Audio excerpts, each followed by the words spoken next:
of announcements. One thing we should be aware of is what's happening in 2005. I want to say a word about that. 2005 is the bicentennial of Oxford County. And there are all sorts of events being planned. I'll just give you some idea of what they are. Larry Glatz is the organizer of all of this. One of his most ambitious projects is that they're going to collect the Otisfield Charter, or the Oxford County Charter, and in Boston, and bring it up here by horseback from Boston, and take it to every 4th grade class in Oxford County, and they by horse, and they've lighted out a whole circuit. It's really very complicated. He's got it all worked out, and it will be in Otisfield on Wednesday, June 8th. The Oxford County Charter will arrive here. The grand finale of all of this is going to be on June 11th at Persis Hill, which was in the capital of Oxford County. All sorts of things are going to happen there. Among them, a military encampment on the Common. These are all plans. They've also put together an Oxford County quilt, with each town in Oxford County making a square. Debbie Dyer made Otisfield Square, and that is all put together. And Barbara Swan Frost, who you may remember from our quilt program, is the one that is doing all the assembling. They are putting out, these are plans, an Oxford County bibliography of all Oxford County authors, connected authors. Other possibilities they're thinking of are a snowshoe event, since Oxford County was the home of the snowshoe at one time. They're thinking of an antique car or truck or tractor event. They have something planned. This is an interesting one, really designed for young drivers. A rally where you have to drive and hit every town in Oxford County, and the winner is a person who finishes in the fewest miles. So that will be interesting. That will be an interesting. Not speed isn't involved in it. Also, Journal of Maine History is putting out a special Oxford County edition in 2005. All the articles, there are 3 articles in there, it'll be there, and they're all on Oxford County. And one of them is by Jean, who's done an article. Well, it looks into the question, were our towns in Oxford County actually settled by Revolutionary War veterans who were given land instead of money? This is a story we heard here a lot. And Jean has looked at all 34 towns in Oxford County and has come to a conclusion. I believe it right there.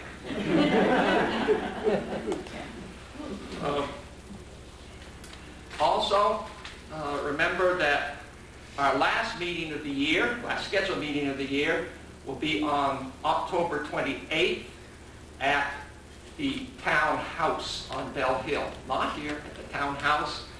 And the topic of that program is Ghosts and Goblins of Otisfield.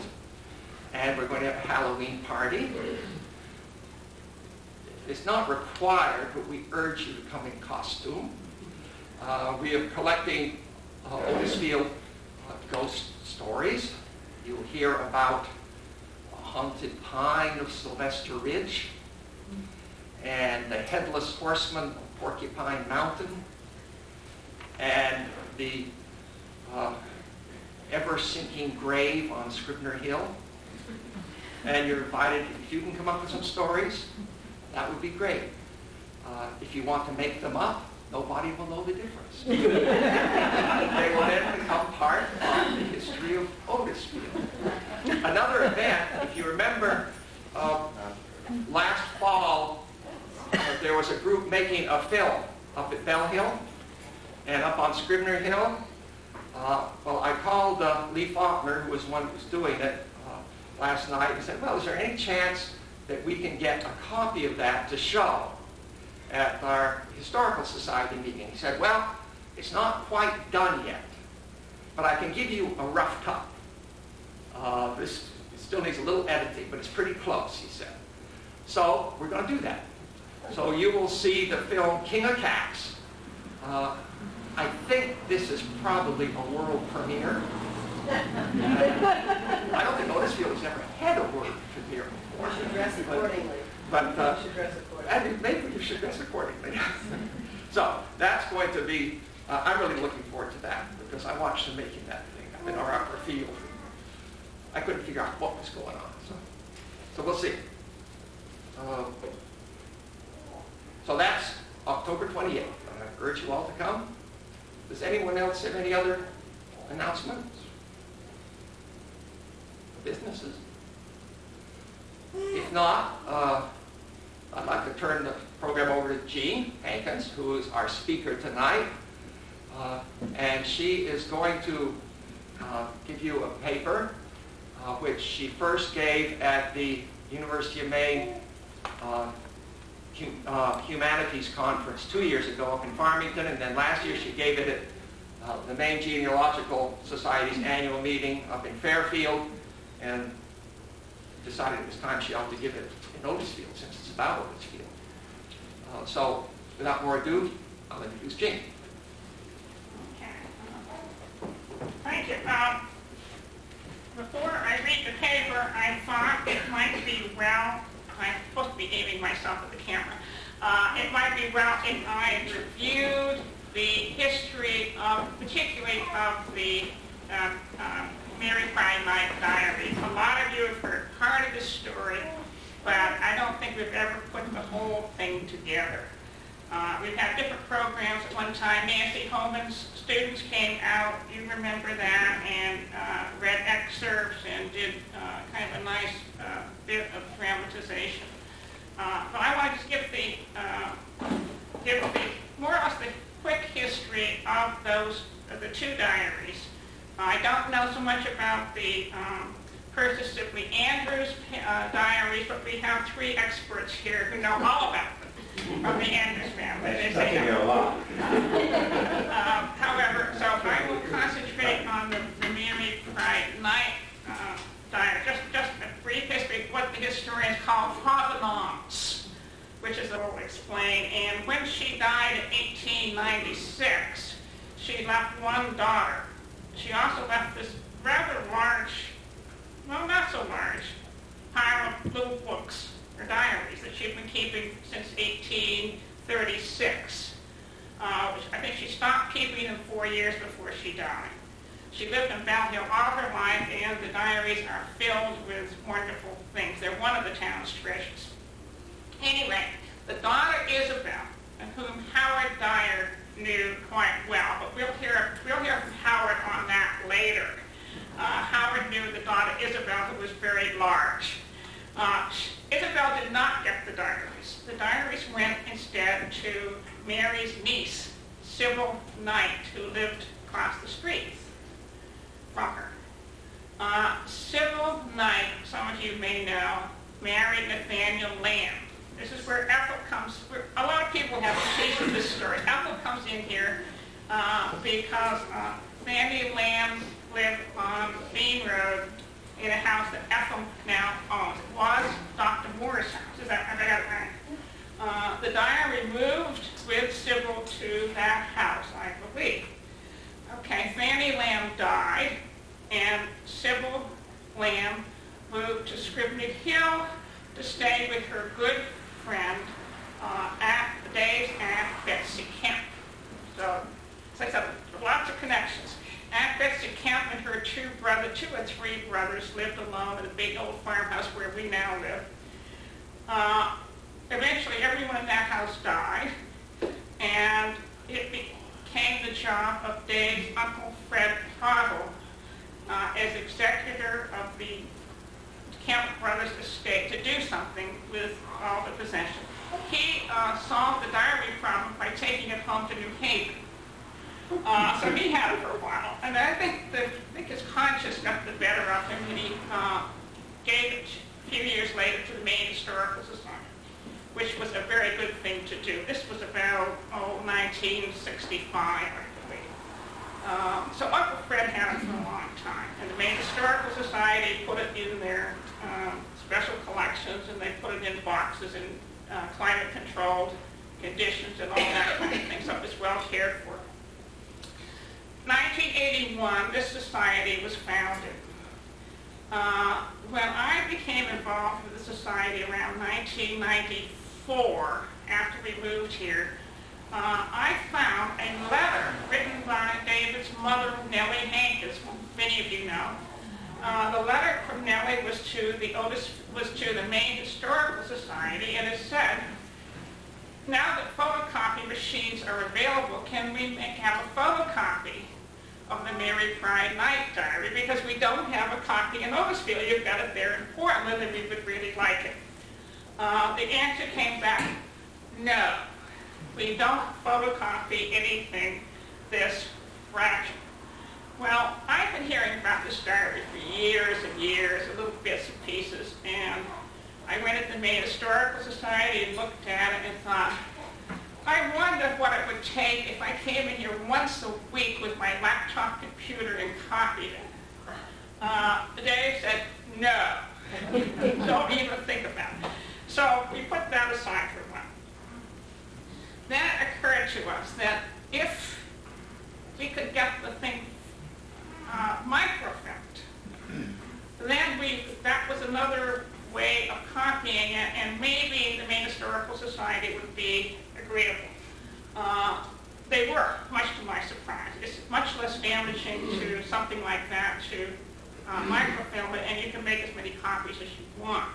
So the Otisfield Historical Society and the Maine Historical Society together wrote a grant proposal for not so much money, under $300, I think, and got the, if I can find it, got the,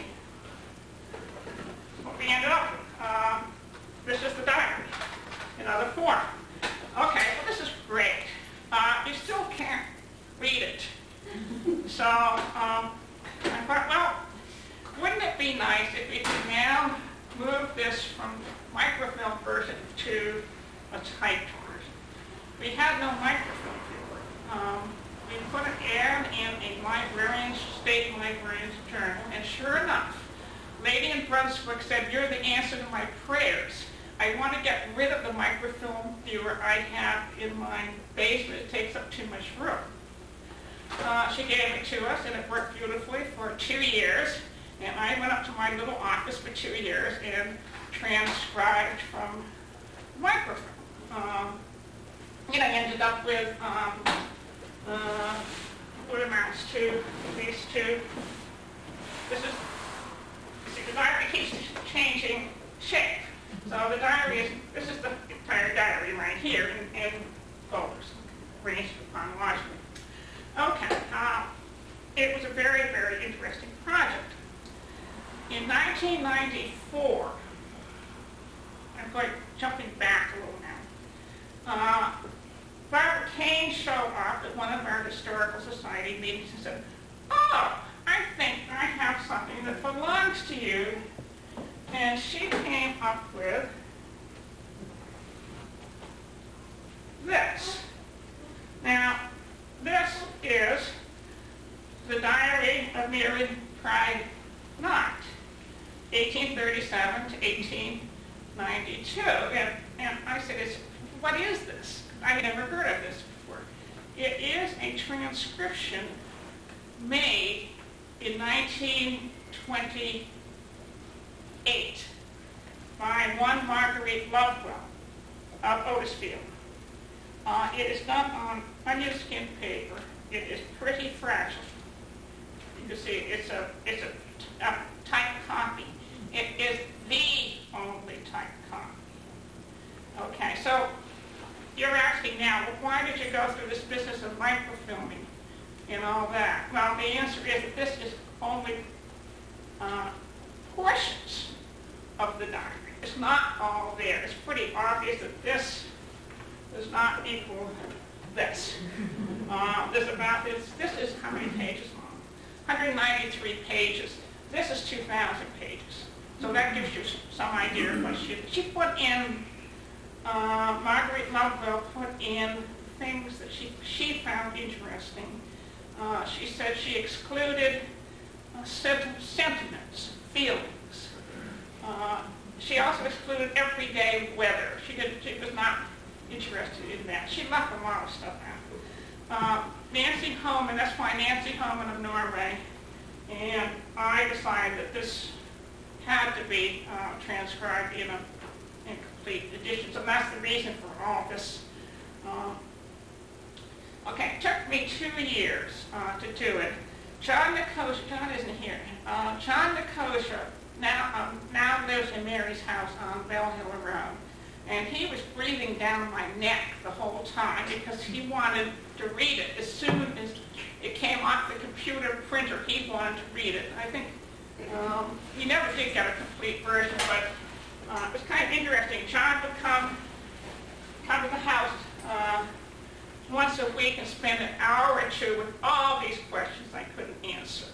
Well, what did Mary mean when she said this? What did she mean by that? And where was the spearmint patch? All those interesting questions I couldn't answer. While I was working on transcribing it, my husband pointed out that I had no very good way to proofread it. He said, if you could take the microfilm and print a copy of each page of the microfilm, then you could proofread against your transcription. Good idea. I went to the Maine Historical Society and said, if I print a page, how much is it going to cost me? 25 cents a sheet. Well, there are 2,000 sheets. So then somebody pointed out that at Bates College, you can use their microfilm reader printers free. They even supply the paper, bless their hearts. They do this as a service to the scholarly public or something. So I spent quite a few weeks, years, in the Bates College Library pushing buttons. And so we've got the diary sort of back in its original shape. You can keep, I've got, keep them up. These are all the same. Actually, they're 2 different pages. So that made it possible to proofread easily without having to look at the microfilm machine all the time. Okay. That's about it on that's where we are in the Mary Friday Night Diary. So it's now in usable form. On the Persis Sibley Andrews diary. Persis Sibley Andrews was a rather well-to-do woman from Paris Hill who lived at the same time Mary did, and that's why I was interested in comparing the two. She had 3 children who survived her. Daughter Charlotte, daughter Persis, am I right, Persis, and she was married twice. The son Charles was not Andrews, but a Black. This is the Andrews family sitting back here. They're not closely related, but they have a connection with this. At some point, now maybe you can fill me in on this. At some point after she died, the diaries, I believe, went to her daughter Persis. I think was staying on in Paris Hill. So the daughter had diaries. Am I right so far? Come again, I was passing things back and I didn't. Okay. Say it again for him. He didn't hear you. Okay. After Persis died, she had left a daughter Persis, also named Persis, who lived on in her house on Paris Hill. Am I right? And probably had the daughter. I believe that's true. I remember Persis never then, but she didn't live on Paris Hill. Oh, she did. I used to see her every year, but Yeah. during her lifetime, she didn't live on Paris Hill. Okay. Yes. And I don't know who. Okay. Well, we get into that.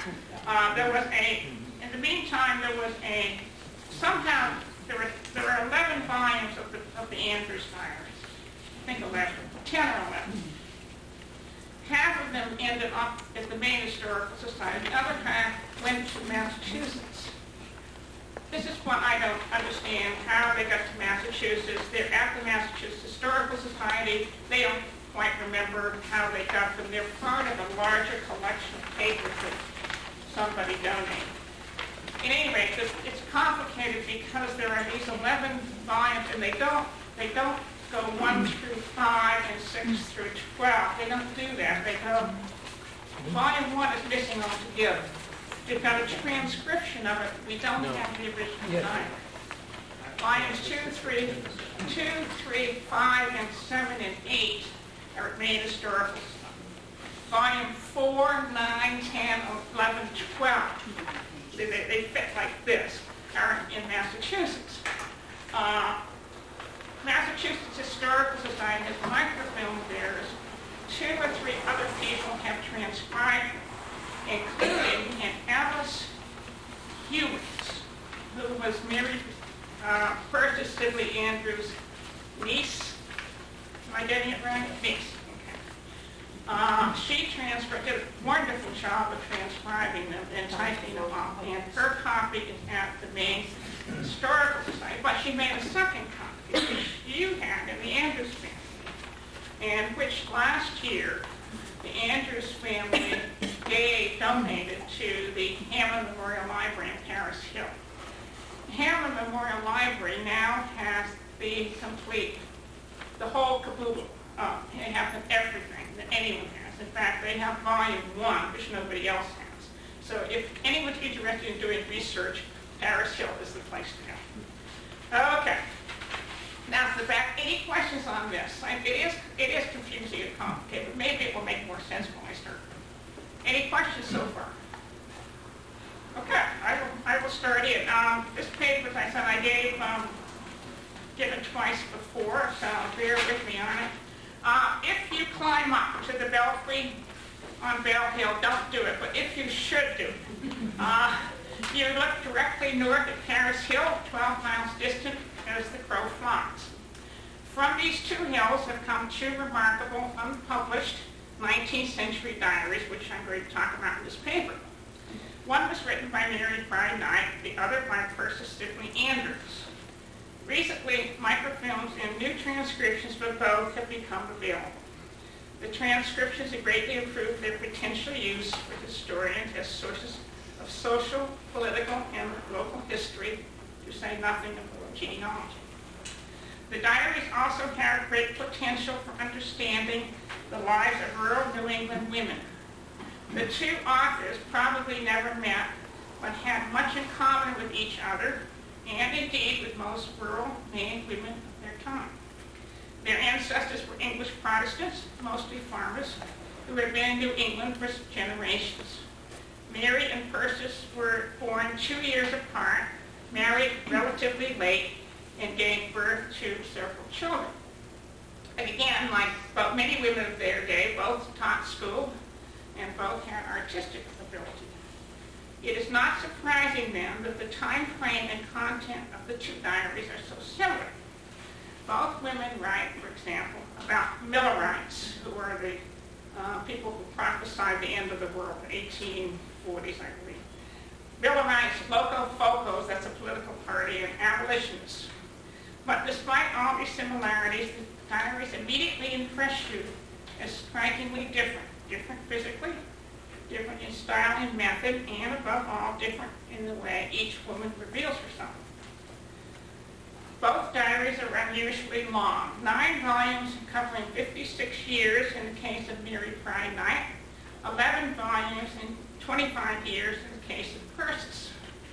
Fortunately for us, the notebooks they used as diaries were not the small, mass-produced day books so common in the late 19th century. These day books, we've got some downstairs, have the date printed at the top of the page, and they implicitly tell you you may write on this much on this page and no more. Mary and Persis did not have such a constraint. They could write as much as they wanted to in what Persis called, quote, this blank book before me. Although Mary's diary covers twice as many years, both diaries encompass most major events of the 2 women's lives, including the years of courtship, marriage, childbirth, middle age. Today's historians will also appreciate the fact that both writers are introspective. That is, neither woman hesitates to describe bursting into tears or moments of euphoria. Now, that's exactly what the first transcriptionist of the Mary Fry Night Diary objected to. She got tired of Mary saying, "I am lonely," so she took it out. But that is what does interest us, many of us today. I'm going to start with Mary Fry's Night Diary. Mary kept her diary in 9 homemade, home-sewn little volumes. Now, that was much, much smaller than this. That's about double. This is about double the size of a page. Her diary, the biggest, I would say her diary, largest one was no bigger than this, a little book.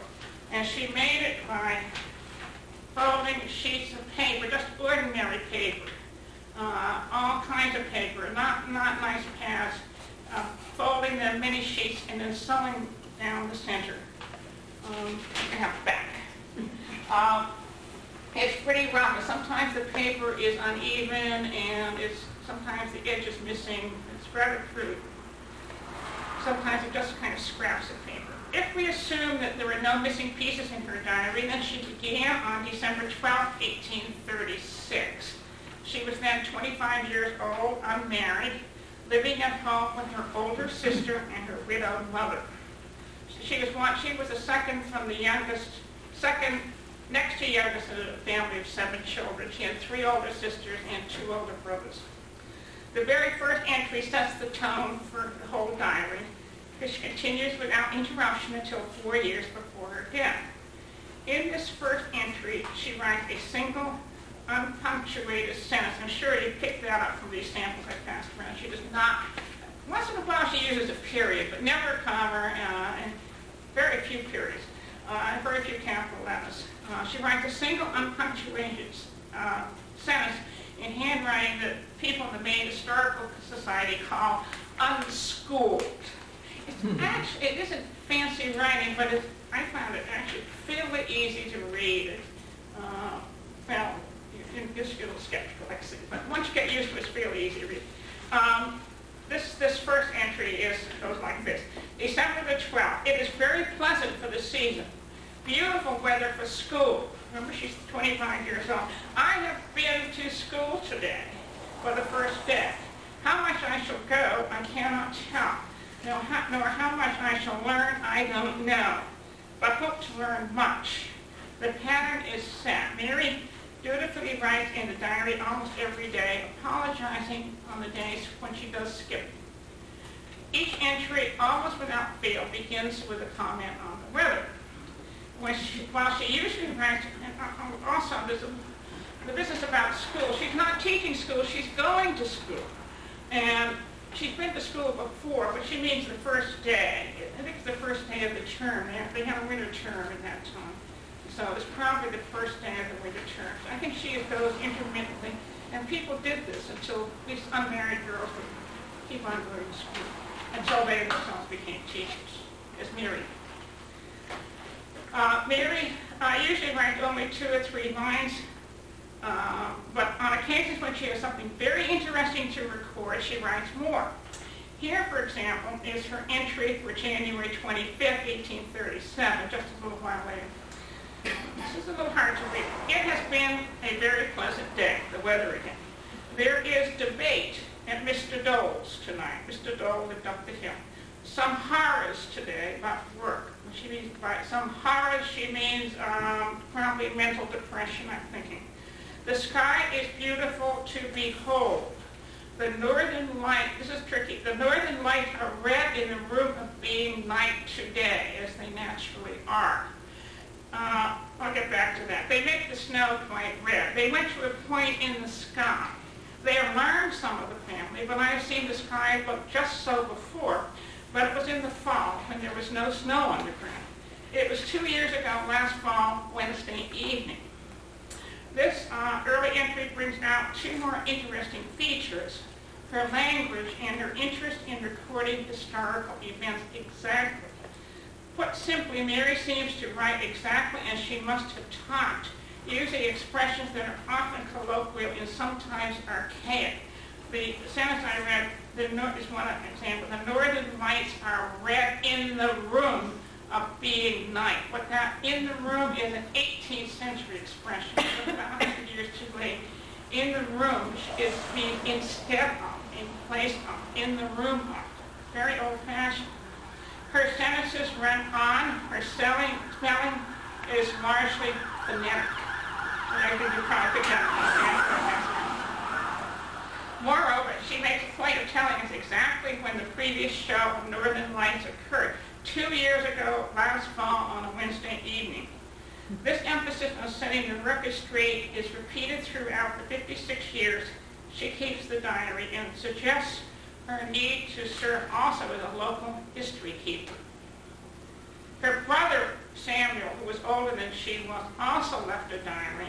We have one page of it downstairs. Bill Spur quotes from it in his history, but where it is, I have no idea. It may have been in Bill Spur's possession when he died. It's gone. It's on that one page. Now let us turn to the first diary entry of Persis Sibley. She began her diary when she was 26, about the same age, and, like Mary, was living unmarried at home. The 10 existing volumes of her diaries, unlike Mary's, are in uniform size. 5 are at the Maine Historical Society, 5 at Massachusetts Historical Society, and 1 manuscript volume is missing. The 10 notebooks are hardbound and covered with marbleized paper of varied patterns. You know what I mean by marbleized paper. It's pretty fancy stuff. From a later entry, we learned that these books have been bound to Persis specifications, probably by a professional bookbinder. She did not hand sew the margins. Her handwriting is rather elegant. The punctuation and spelling good. I'm sorry I don't have a sample of it, but I just don't. It is rather beautiful handwriting. I found it much, much harder to read. Why, I don't know. It's just harder to read. Persis' first entry, dated September 1839, is in the form of a preface. She writes, and I'm slightly short of this. Now, this blank book before me is not intended for the public eye, either as book or periodical, though it may partake somewhat of the nature of both. But I am going to say a few words of prospectus or preface for my own private gratification. It is to be emphatically a variety book in which I may write whatever I wish to, whether extract or original. It has no one particular object as its aim. Persis goes on for another 100 words or so. She has no trouble writing long entries, but the contrast with Mary's first entry is striking. Persis is well educated and is seen quite aware of her social and intellectual status. Vocabulary is large, her sentence structure complex, her tone formal. Her writing style would pass muster in Concord, Massachusetts. Stating that she has no real reason for keeping a diary, she suggests she will use it as a kind of literary exercise book. Unlike Mary, Persis, it never occurred to me before studying these two diaries that people write in diary have different ways of writing in diaries. Unlike Mary, Persis does not write in the diary every day, but more commonly once a week, usually on Sunday. This makes a difference. She often skips a month or two, after which she sums up everything important in that period. A typical entry runs 2 or 3 pages, not 2 or 3 lines. The effect of this method of diary keeping is that Persis achieves a kind of objectivity, a distancing, which also makes it easier for her to comment or editorialize. It's not written directly after something happens. She has time to sit back and think about things. So it's not quite as, maybe, I hate to use the word, maybe not quite as honest in that way. Another stylistic difference in the two diaries concerns their use of detail. With a few exceptions, Mary avoids details. Persis indulges in them. She likes to catalog information, and in the process she tells us a great deal. Both women weave cloth, make candles, help butcher animals, and cook, but only Persis describes the process and product of each activity. For example, we find very few details about Mary's cooking. that she simply, I'm sure she did, she simply states that she did on November 30th, 1837, I rose very early and went to baking. But Persis, she was still a new bride, right? I quote, I went down to the cook room with apron on and sleeves rolled up and made brown bread, white bread, gingerbread, baked veal, made apple pie and a custard, roasted coffee, stewed apple, and had great success in all. Although one is tempted to conclude that Mary's cooking was much less elaborate than Persis, we just simply do not know that. Nor can we be completely sure that Persis is not exaggerating her production, which would seem impressive even in a modern kitchen equipped with Cuisinart and microwave. At this point, it might be good to summarize the backgrounds of the two women. I've done some of that already, but I'm going to go over it again. Mary was the youngest? No. Yeah, I guess she was the youngest of 7 children born to Stephen and Anna Knight, early settlers of the inland town of Otisfield. Always a farming community, Otisfield was a small town. This population grew steadily until 1840, when it peaked at 1,300. That used to be the high point, no longer is. And then, like many other non-industrial Maine towns, began to decline as its young adults moved west into the cities. Mary's father, who died when she was 24, just before the story begins, was a blacksmith and a farmer. The 2 youngest daughters, Mary and Sally, lived mostly at home with their mother and taught school off and on before marrying. Mary's 3 older sisters and 2 brothers lived nearby with their families. One lived in Bolstis Mills, one lived in Harrison, one lived in Raynham, as did a host of cousins and other relatives. Her education was limited to what she learned in a one-room schoolhouse that she attended from time to time. Remember that Maine had no compulsory education law at this time and no rules for no teaching certificates. Strongly attached to her family, she tended to be homesick on the occasions when, as a school teacher, she boarded in another section of town. I think in those things I passed around, she was actually teaching in the Gore. And she would walk home occasionally all the way home from the Gore. It would take her half the day to do so. And she was very, very lonely. It was like being in New York City from Otisfield. I mean, in 1850, she married her long-term suitor, Frederick Brackett, also from the Gore section of town. I think she met him when she was teaching school. Frederick was an agricultural laborer and logger, and he lived, a little more detailed. Mary, when she taught school in the Gore, lived in that nice brick house over near the Grange Hall in the Gore. Well, if you're familiar with, also known as the Andrews house. And she boarded with the Andrews family. And I think she maybe mentioned it on one of those pages. Since Mary was the youngest of the 7 children, once married, she and her husband simply stayed on in the Knight homestead, where Mary had been born 38 years earlier. And as I said, this house is the one that John Nicosia lives on Bell Hill Road. It's called, they've named it Robin's Nest. And he raises cattle and other things down there. Persis, it's a rather nice old house. Persis was 2 years younger than Mary. She was born 1813 in Freedom, Maine, near Belfast, and was the 3rd of the 4 children of William and Charlotte Sibley. Persis' father was a most successful farmer who produced as much as 400 bushels of wheat annually, as well as surplus amounts of rolled apples and hayseed. His substantial profits enabled him to serve as a moneylender. He also owned a clipper ship. Persis attended, I didn't know there were rich farmers in Maine, but apparently he was one. Persis attended private schools in China, Hallowell, and Augusta, and taught for a time at Belfast High School. I think she taught art.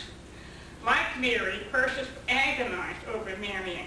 She turned down a number of proposals before accepting, at the age of 29, a young attorney and state representative, Charles Andrews.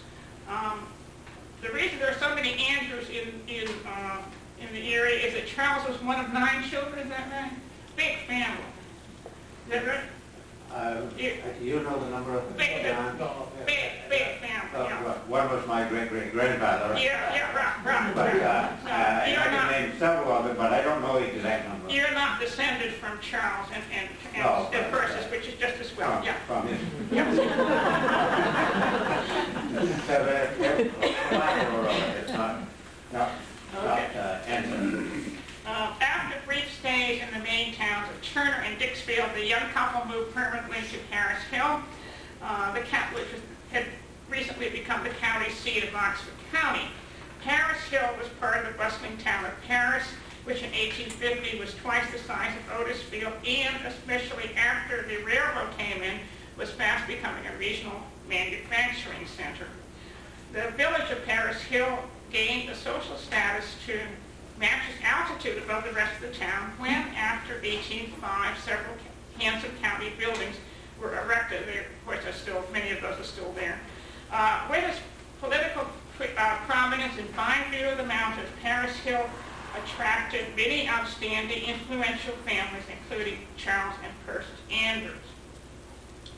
For Persis, Paris Hill turned out to be a very good match. Except for the difficult 3-year period following her first husband's death, she fit there as neatly as Mary did in Otisfield. The contrast between these two communities, 12 miles apart, bears out Maine historian Joyce Butler's perceptive statement that 19th century Maine communities, quote, displayed a curious mix of cosmopolitanism and provincialism. Probably nothing in the two diaries expresses better the differences in the two women's backgrounds than their descriptions of the preparations and celebrations of their weddings. Yes, Dorothy, I'm going to put this one in, yes. Persis' wedding in 1842 took place first some months after she was engaged to Charles Andrews.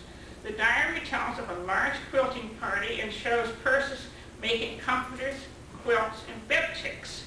She records in detail her sea trip from Belfast to Boston as an overnight trip, where she spent a week purchasing, now just get this, among other things, 6 tables, 24 chairs, 3 bureaus, 4 bedsteads, 4 carpets, and 7 rugs, and a lot of other stuff.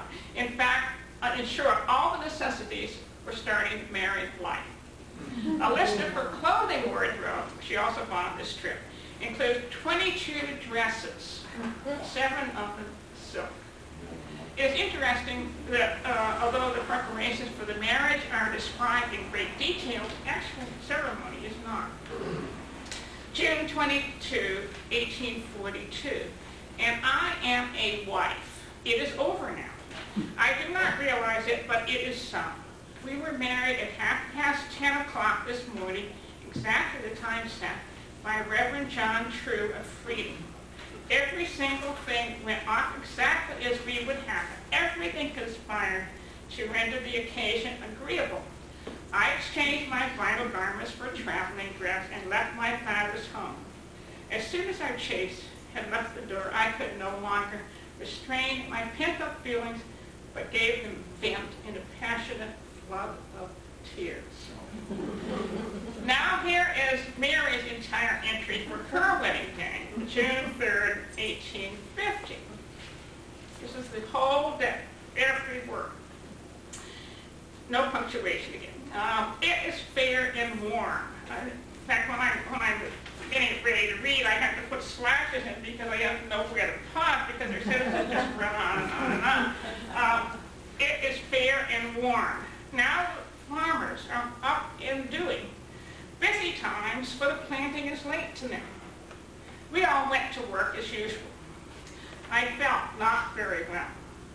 At 9, Mr. Law made us a very good call. It was pleasant.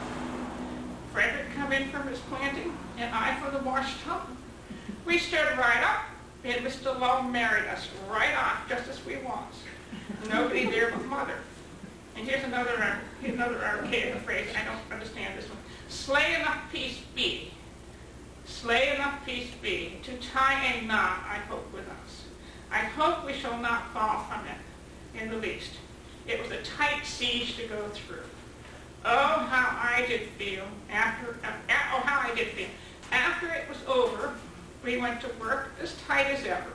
The old man, I think she means Mr. Law, the minister, the old man went home rejoicing rich. It seemed at last like a dream to me. The last one of the family is married now, and we are all living with Father. He has been gone 15 years, and we courted 12. That is enough for anyone. Obviously, the circumstances and consequences of these two marriages are different. Persis moves out of her affluent home and after shedding a few nervous tears, follows her husband first to Turner, then Dixfield, and finally Paris Hill, where she spends most of the rest of her life. Mary, who was 6 months pregnant when she married, goes back to the wash tub. Life in Otisfield goes on much as before. Both marriages were apparently love matches, and although both diaries recorded some rough spots, they were successful. Persis' marriage, however, was ended by the death in 1852 of her husband Charles Andrews from tuberculosis while he was serving in the U.S. Congress. His death left her at age 39 with 2 small daughters and deprived of the dependable income from his law practice. Unable to cope financially, Persis and her daughters soon returned to freedom to live with her parents. Less than 3 years later, however, she married her first husband's law partner, Alva Black, and resumed life at Paris Hill. She had held on to the house. The second marriage produced one child, a son, whose name was Charles. I don't think he married, did he? We don't know. Charles had what seemed to have been polio as a child, and I don't think ever married, and I think he taught at Paris Hill Academy, I believe. Over in Otisfield, Mary bore 4 children, only one of whom, Donna named Isabel, survived infancy. After the death of her mother in 1850, Mary and Frederick simply remained on the family farm. And the next section is called Two Personalities. The two diaries provide us with a sustained look into the writer's external worlds, but they also let us look at the distinct personality of the two women, and even provide a glimpse of their inner selves, including their spiritual beliefs. One prominent feature of the letters and diaries of many, if not most, 19th century New England women, at least the women in my family, is their repetitious and conventional expressions of religious piety. This is not the case with Persis and Mary's diaries. Neither woman uses religious language, neither invokes divine intervention, neither considers God responsible for good harvest or worldly success. Nevertheless, they do write frequently about church, religious meetings, and ministers, big part of their lives. What they write, though, says much about each woman. Persis was a lifelong churchgoer, in large part, we might speculate, because she believed it was expected of her. That may be a conclusion on my part, but I think it's true. Whereas some of her generation attended church for emotional and spiritual satisfaction, and others for social reasons, Persis' church involvement seems to be almost entirely intellectual. Indeed, one of her major weekly pleasures seems to be her written critique of the minister's sermons, which she says she could have done better. Commenting on the Baptist minister at Paris Hill, for example, Persis writes, "If we get rid of him, we shall most likely come upon poor preaching. There's a large wealth in this village and a majority who would prefer a high-minded Unitarian ministry. And yet here we sit, Sabbath after Sabbath and year after year, listening to stuff that we cannot believe or that we do not wish to remember, that in no way instructs or enlightens us. Oh, that a little of the right spirit could get a stir here." On the few occasions when Persis does approve of what the minister is saying, she is very apt to find fault with how he says it, as she does when a guest preacher comes to Paris Hill. Another comment. "We have all been at church to hear a preacher from the harbor." I think she means Freiburg Harbor, I'm not sure. I think, not Paris, but Oh, is that right? Is that called? That was Sakahara. Okay, good. I'm not sure of that. Oh, yeah, well, but if you talk about the harbor, I think it was. Okay, good. Thank you. Thank you, Earl. Here a preacher from the harbor, a very good servant, but it came as though ground from a coffee mill. I could only think of that as riding in a sleigh over bare ground. Lottie, that's her daughter. Lottie goes to sleep at church invariably, but no one else slept today. Mary, in contrast, seldom attended either the Congregational Church nearby on Bell Hill, near her home, about a half mile away, or the Free Will Baptist Church, 2 miles away. That's the one in Rayville. But it is obvious from the excuses she gives, such as not having the proper clothes or footgear, that she believes she should attend Sunday meeting. She always mentions Sunday. She will say, Sunday did not go to meeting, over and over again. She always tells you. While she resists religious conversion during the revivals occurring off and on at Otisfield, she is glad they are taking place. At the same time, the diary reader is not quite convinced of her sincerity when she writes that she does February 1840. I wish I was a thoroughgoing Christian. She says this several times, usually on the day before New Year's. She simply does not enjoy church services. On the other hand, she certainly enjoys the camp meetings she attends. She goes to more than one. With Frederick when she is 29. On this occasion, her pleasure appears to come entirely from the novel of the experience. I think this camp meeting may have been in Poland. Again, I may be wrong. Okay, quote, "Oh, how dirty and nasty it was. All around the ground there were 17 tents and 12 ministers. They preached well and sung beautifully, but they had a prayer meeting at noon, and what a noise they did make. It was confusion. There were a great many there, but I never saw so many homely faces in my life. I had a very agreeable time." What these passages reveal is 2 personalities about as different as our Otisfield and Paris Hill. Certainly neither personality jives with my own preconceived image of the typical 19th century rural Maine woman, hard-working, subservient to her husband, deeply religious. In order to continue exploring these 2 personalities, at this point I want to shift gears, and instead of comparing every facet of each one, I want to discuss what I consider each woman's 3 most striking characteristics. Persis, for me, ambitious, 2, aware of and pleased with her social status, and 3, intellectually curious. Mary comes across as 1, strongly involved in family community, 2, prone to depression and loneliness, and 3, immersed in the natural world around her. First, Persis' own words reveal herself as a perfectionist. I think you've probably already picked up some of this, who throughout life is trying to excel. Near the beginning of her diary, she lists all the books she has read recently. They range from the 10 volumes of Sparks' American biography to the proceedings of the Maine legislature. They validate her comment that, quote, having an unquenchable thirst for knowledge and taste, as well as leisure for reading, I devour everything which comes my way.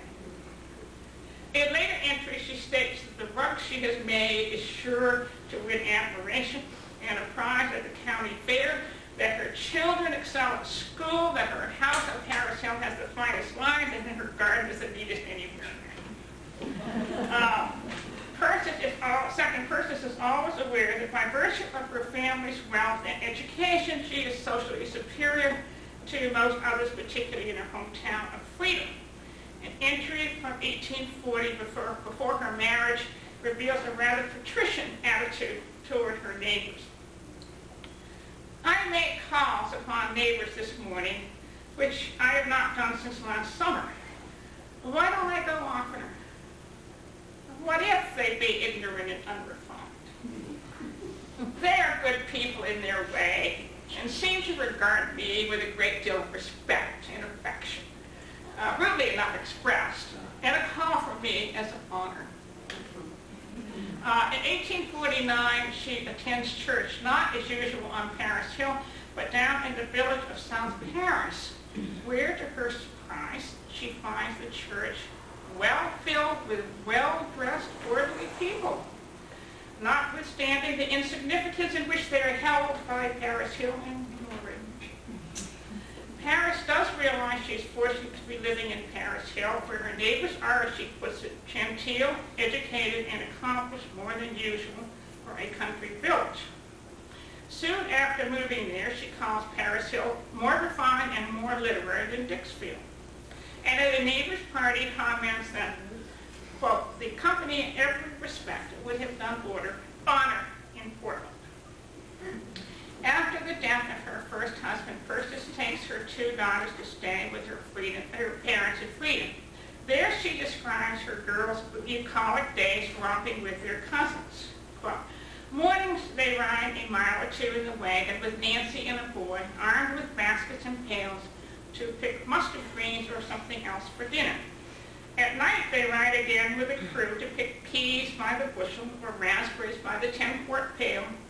This is wonderful details, it seems to me. Raspberries by the 10-quart pail, or upon some errand to Uncle William George, or for the cows, or somewhere else. This is a new life for them, and they are enjoying it most exuberantly. I have rode with them several times, and it seems to renew my age to bring back my youth. But Persis is not quite satisfied with Eden. While her children are living in a manner to promote health, she laments, there is a great want of refined society for them. These are girls 6 and 8 years old.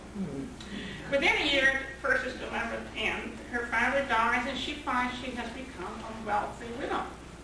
She then returns to her old home in Paris Hill, marries Alpha Black, and spends the rest of her life in genteel circumstances. Persis is also distinctive for her intellectual curiosity. When traveling, she seeks out unusual places to visit. On a stay in Augusta when her husband was a member of the state legislature, she visits the hospital for the insane, a new jail, and a convent. She attends lectures on chemistry and phrenology, comments on the Indians camping near Freedom Village, and is dumbfounded by a circus at Norway. Hers intellectual curiosity led her to form strong beliefs. Her obituary states that, quote, she held decided opinions and in a decided manner. Nevertheless, these opinions were her own and sometimes surprising for a woman of her position. For example, writing in 1849, she describes a nearby enclave of railroad workers. Quote, the Irish have formed a village they call Paddyville, which is a place of resort and a great curiosity to this community, never having seen this people in their homes. At this point, the diary reader anticipates, at least I did, a diatribe against the shiftless, ignorant black Irish, not to mention Roman Catholics, but instead Persis concludes, children are numerous, fair-haired, bright eyes, and very pretty. Many of them are rather dirty, but not ragged or ill-fed. They enjoy their meal with merry, thankful hearts that they are in this land of plenty. Their children will grow up in this free, happy land, useful members of society. So Persis is not all bad. Now let us move the 12 miles to Otisfield. Bell Hill, where Mary and her family lived, was the first part of Otisfield settled, and for most of Mary's life still the geographic and social center of town. The reader of this diary is immediately struck by the number of references to casual callers, both men and women, most of whom arrive on foot. Here, for example, is Mary's entry for May 3rd, 1840. It is a very pleasant day, and there has a great many folks gone to meeting. Sally come, that's her sister, but she went away. Jessie and Caroline, also sisters, and her baby come and took supper, then went home. David Andrews, no relation to the other end, David Andrews and his wife and son took supper at Stevens across the street, then went home. I was glad. I went to plumbing. In the evening, I had a call. In addition to listing callers, often without naming them, Mary's diary carefully records local births, deaths, and marriages. There are so many names in this diary that after making an index, I counted them.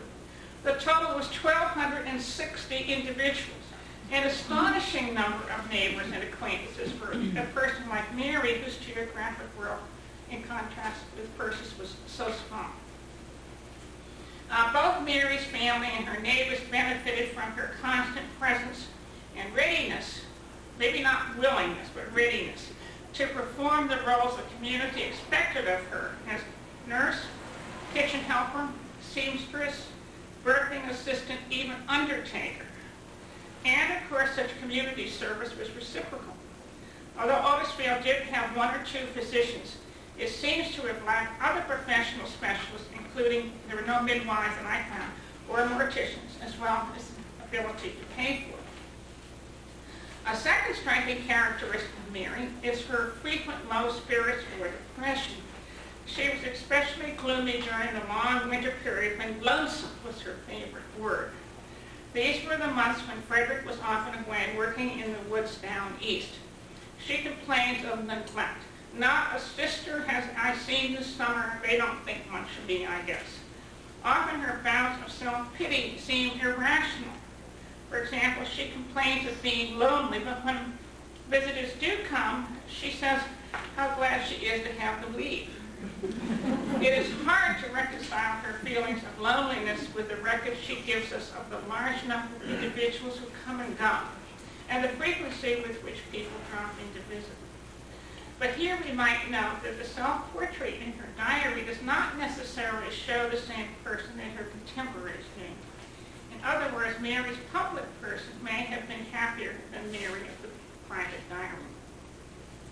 The third and perhaps most important characteristic of Mary Pride 9 is her closeness to the natural world. The long recreational walks she takes at every opportunity, with others or very often alone.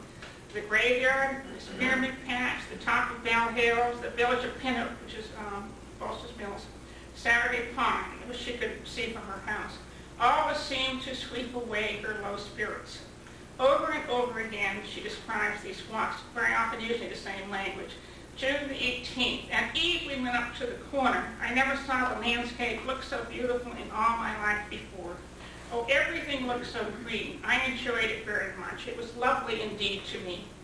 Her enthusiasm for seasonal changes goes well beyond her personal involvement in a farming community. Although, as we already noted, Mary's diary contains few details about household work or cooking, she almost never fails to record the exact date on which the first spring birds appeared. March the 10th, 1853. It is fair and mild. Crows are plenty. I am glad to see them. March the 23rd. The bluebirds are here, and so is the robins. She nearly always tells us the last day on which the sleighs were used, the day the ice went out of Saturday Pond, the date when haying started, the date of the first frost. Despite the richness of their diaries, it is doubtful that either Persis Andrews or Mary Pride 9 will ever be listed in the who's who of American women. But if history really is the sum of everyone's lives who has ever lived, and of all past events, then surely these diaries, with all their details of town and country life, with their sharply contrasting portraits of two women, do tell us much about Maine life in the 19th century. Diaries, of course, have some limitations as historical sources, which I hope the examples in this paper have shown. Three of these limitations are that you cannot judge how representative the diarist is, that you do not know what the diarist has chosen to leave out, and that, lacking other sources, you cannot always know when the diarist is exaggerating or minimizing the actual facts. Nevertheless, as Nancy Cobb, the historian, has stated, no other source is likely to reveal more about people's conscious lives. While diaries do not reveal the whole truth, they are essential sources for reconstructing social history. Certainly the diaries of Mary Pride 9 and Persis Sibley, taken together, convey the latitude and complexity of Maine's social landscape. The more we study such diaries, the more we find that our historical viewpoint and our historical understanding expand. And that's the end.